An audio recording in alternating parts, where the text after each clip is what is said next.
Jumpa lagi, salah. Nah, bukan.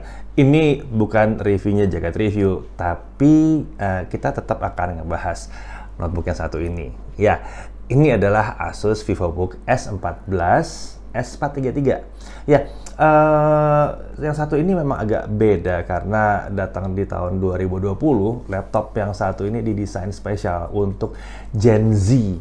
Ya. Milenial udah lewat, ini buat Gen Z sekarang. Untuk generasi yang bahkan lebih muda lagi, yang katanya generasi yang ini itu sangat mikirin banget soal desain. Milenial nggak mikirin soal desain, mikirin soal desain juga kali ya, tapi yang ini sangat mikirin soal desain. Itu sebabnya VivoBook yang satu ini sekarang lepas dari pakem yang lama. Jadi desain diperbaiki, spesial untuk ya generasi yang lebih muda. Bukan berarti yang tua-tua nggak bisa, yang tua-tua juga pasti lebih suka lagi kalau tampil muda. Ayo, ya nggak? Pengen dong tampil muda. Oke, udah kita coba bahas dalamnya doang. Prosesornya ini menggunakan prosesor Comet Lake dari Intel, ya. Jadi yang pilihannya adalah Core i7 10510U atau sebuah Core i5 10210U. Yang ini yang kita akan bahas dan kita benchmark hari ini adalah yang 10210U, ya. Prosesor ini kutemnya Comet Lake, ya. 10 Gen dari Intel, konfigurasi 4 core 8 thread, TDP 15 watt, memorinya atau RAM-nya itu 8 GB sama. i7, i5 sama-sama 8 GB. DDR4 2666 dual channel, jadi sudah dual channel.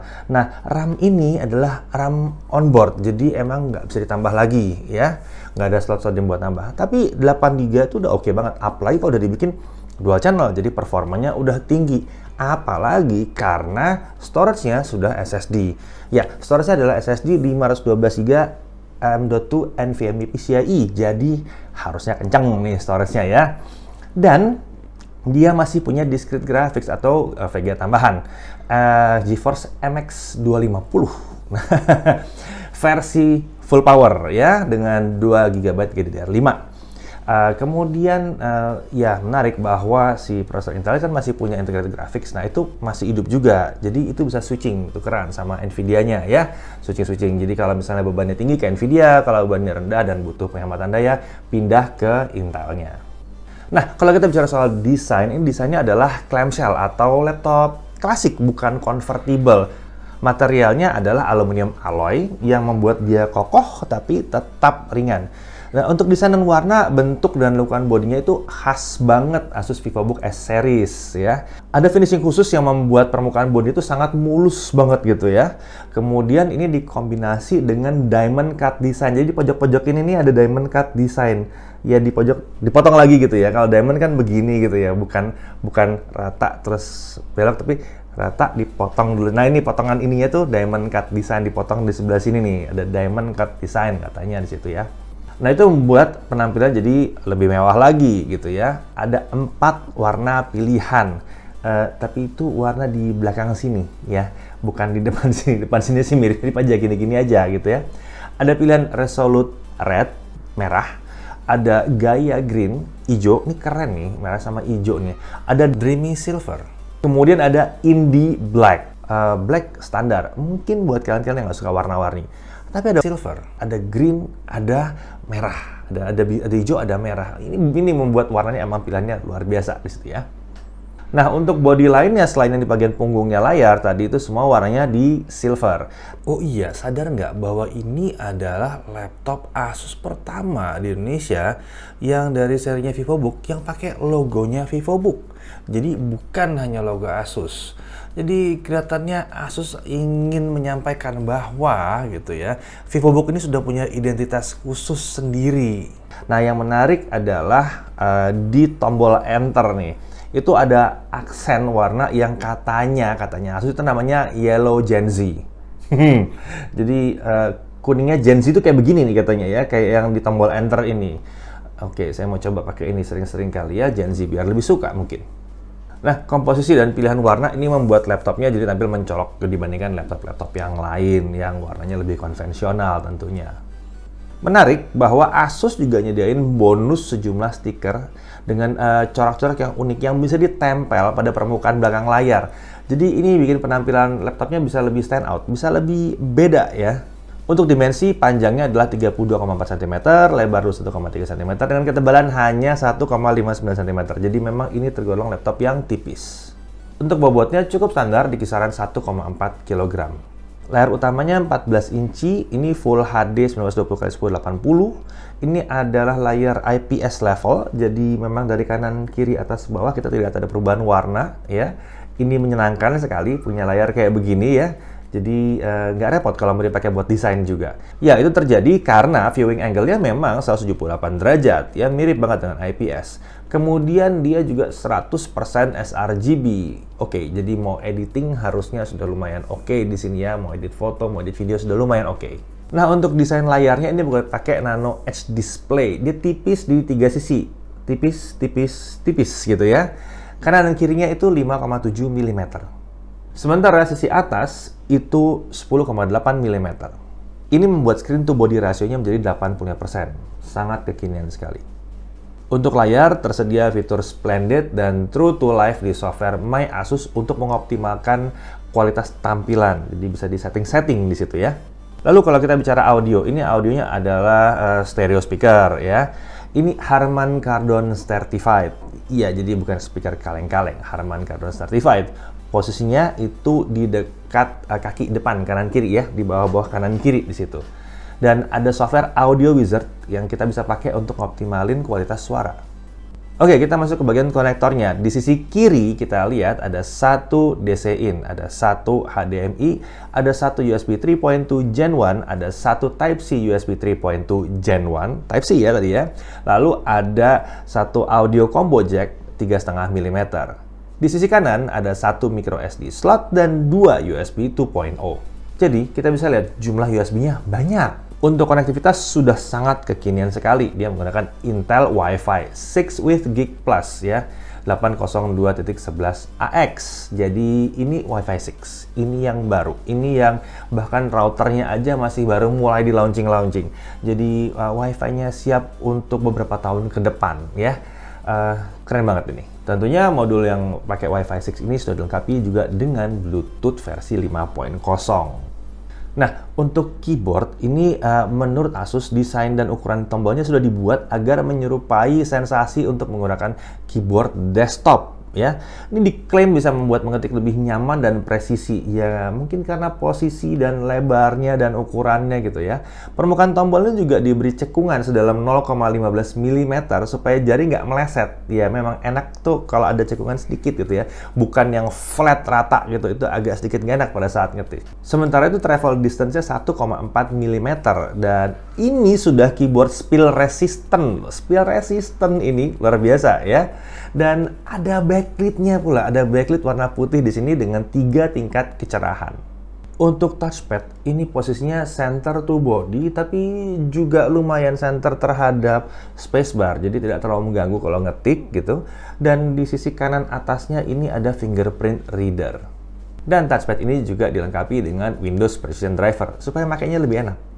Oke, sekarang mari kita masuk ke pembahasan performa aja. Seperti biasa, kita sering pakai Cinebench R15 untuk lihat performa maksimum dari core prosesornya. Ya, maksimum skornya R15 kita lihat all core skornya adalah mencapai 706 poin. Sebuah skor yang tinggi ya. Ini kalau dibandingkan dengan i7 8565U yang lama nih, yang 8 Gen yang terakhir gitu ya. Skornya itu kurang lebih sekitar 650 sampai 660 poin ya. Itu i7. Ini i5. Ini i5 yang kita tes. Jadi i5 yang di sini dapat 706 poin. i7 tahun lalu atau awal tahun yang lalu itu 650 sampai 660 poin. Jadi peningkatan yang luar biasa. Ini sebuah i5 rasa i7. Nah, sekarang gimana kalau dia diajak buat editing video? Oke, kita langsung pasang standar ini yang suka kita pakai di review-review di Jagat juga. File yang sama, source videonya adalah source video 2 menit 7 detik 4K 60 atau 4K 60 fps Kita melakukan editing dengan color correction dan picture in picture atau video layering. Kemudian kita melakukan export ke YouTube 4K 60 ya. Kita aktifkan semua yang ada di sini. Jadi IGP aktif, hardware encoding aktif, lalu render kita pakai CUDA supaya MX250-nya kepake juga gitu ya. Jadi semuanya aktif. Kita dapat mengekspor video yang berat tadi dalam waktu 7 menit 46 detik. Oke, bingung ini menarik atau enggak? Oke, kita ambil kartu skor ya. Skornya kita ambil dari sebuah laptop yang menggunakan Core i7 10710U 6 core 12 thread. Laptop ini tidak menggunakan MX250 atau apapun, tapi ini prosesor yang kencang. Ini prosesor 6 core 12 thread. Ini 4 core 8 thread. Prosesor lawan prosesor ini bukan lawannya. Nah, oke, tapi kombinasi dalam sini memang luar biasa karena laptop yang pakai 6 core 12 thread itu membutuhkan waktu 19 menit 20 detik. Ini cuma 7 menit 46 detik. Jadi kombinasinya luar biasa. Ini kenceng kalau buat video editing. Saran kami memang video editing di 1080p akan jauh lebih nyaman lagi. Lalu untuk gaming gimana? Ada VGA-nya, ada GPU-nya, pasti kita mau coba untuk gaming. Gaming kita tes di sini ada beberapa aja. Kita tes di Dota 2, quality preset di fastest, rendering scale 100%. Scene berat kita dapat 80-90 fps, sementara di scene yang ringan kita dapat 110-120 fps. Jadi main Dota 2 di sini fine, nggak masalah, main aja. Kemudian kita juga cobain di CSGO ya, quality preset di low, scene outdoor kita dapat 130-200 fps. Wow, dan ini layar 60 Hz ya. Seandainya 144, ini udah kepake 144-nya ya. Kemudian game yang populer juga tahun ini adalah PES 2020. Kita set di 1080p, quality preset di low, rendering scale di 80%, kita dapat stabil di 60 fps. Buat catatan, PES 2020 itu harus dapat 60 fps baru enak dimainin. Kalau belum dapat stabil di 60 fps, belum enak dimaininnya. Oke, untuk baterai kapasitasnya adalah 50 Wh dan Asus mengklaim bahwa baterainya bisa tahan untuk 15 jam pemakaian. Udah gitu, tersedia lagi fitur fast charging. Dia bisa ngecas 60% dalam 49 menit. Dan menariknya lagi, tersedia fitur battery health charging di software My Asus. Ini diklaim bisa memperpanjang umur baterai. Pilihannya adalah full capacity mode, baterai di-charge sampai 100% sampai full. Ada balance mode, baterai di-charge sampai 80%, lalu ada maximum lifespan mode.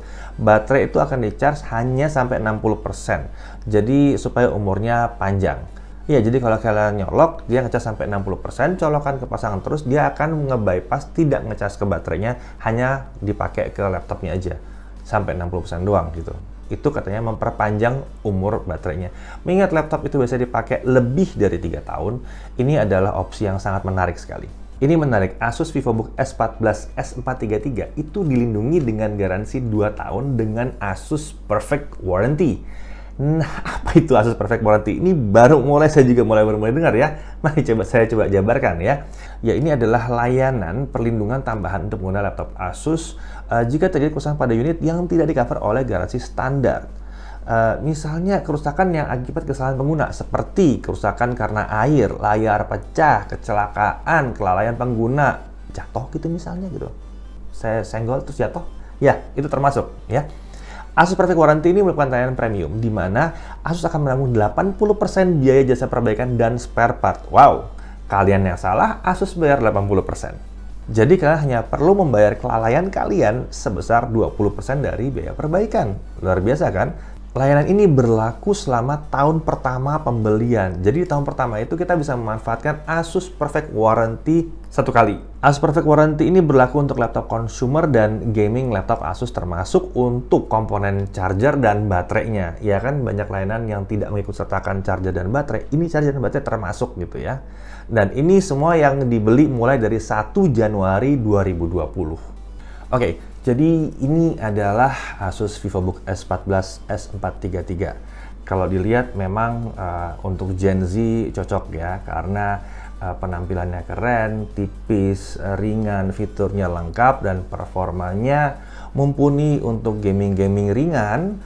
Dan ya Gen Z kan selalu bilang harus ada gaming ringan, selalu harus ada gaming ringan karena sekarang zamannya e-sports gitu ya. Dan untuk jadi content creator ini pun sudah siap.